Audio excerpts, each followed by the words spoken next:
كزن كيف عم بظبطك، تعال شوف.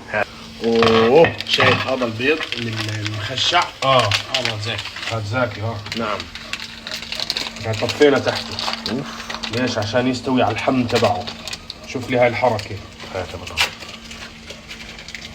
هاي التفاصيل الصغيرة هاي بتخلي البيض من بيض عادي لبيض بومباستيك. لبين بومباستيك. نعم صحيح. جربت بيض البومباستيك؟ لا. هلا راح تجرب بيض البومباستيك. هذا والله كيف عليهم زلمي اقسم بالله.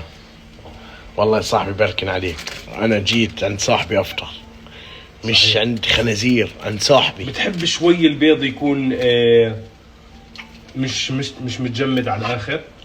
والله ولك جوي جد والله انا بحب مش مستوي يعني ما يكون مستوي كثير، مش مستوي كثير، نتفه طري من جوا. نتفه طري.